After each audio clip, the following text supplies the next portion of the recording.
What is up, fellow Guardians? My name is Noodle, and as of this morning's reset, there appears to be a new quest in the Cosmodrome called the First Firewall. Now, all signs are pointing that this quest is the next step on how you would acquire the Sleeper Simulant. Now, if you guys are not familiar with the Sleeper Simulant, I'm going to do you guys a favor and throw an image of the weapon on the screen, so you guys can have a look at this sexy new heavy fusion rifle. Now, this weapon was originally teased by Bungie pre-Taken King. Arguably, it is the most sought after weapon in the game right now. If you do not have the quest, odds are you haven't finished the preliminary requirements. And from my understanding, you need to have had turned in the 4 fusion rifle relics to the gunsmith to activate this quest.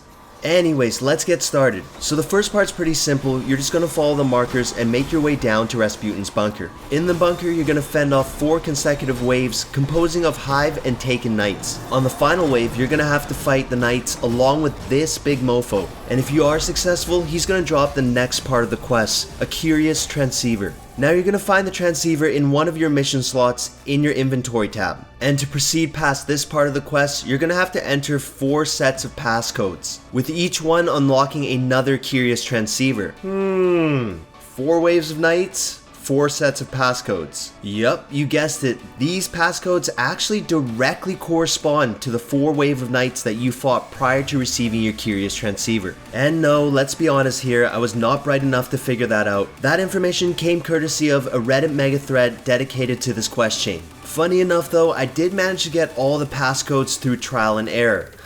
Anyways, after that, you're going to notice your curious transceiver is now broadcasting, which in turn is going to open a new quest for you in the Cosmodrome called Shadow Call. You'll notice right after you launch a quest that you actually have a 3-minute and 50-second timer to complete the quest. My personal recommendation is just to run past all the enemies until you make it to the final room. And in this room, you're going to find a chest guarded by 3 yellow Hive wizards. Once you manage to dispose of the wizards, you're going to be given an exotic item called the IKELOS Fusion Core. And as you can see, with the core, there's actually 5 independent parts missing. Now, what you actually have to do to acquire these parts is pretty self-explanatory. The description for each part pretty much tells you exactly what you have to do. Potentially the easiest one to complete is the one on the top right, the heavy power coupling. Personally, I dismantled my year 1 Dragon's Breath, but from my understanding, you can dismantle a legendary or exotic to get this part. Next up, to clear the middle and bottom 2 nodes, you will need to participate in a Defend the Warsat public event on Earth, the Moon,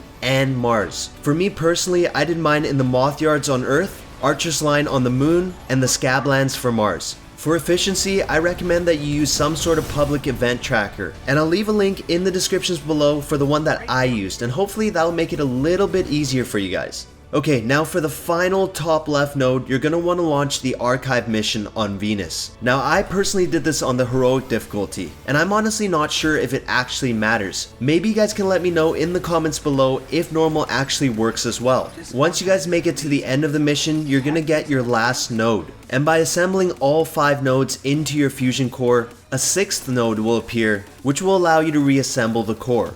When completed, you're going to get a reassembled IKELOS Fusion Core, and the description of the core tells you to return it to Banshee 44. So take the core with you back to the tower, return it to Banshee 44, and after all that work, you get jack shit.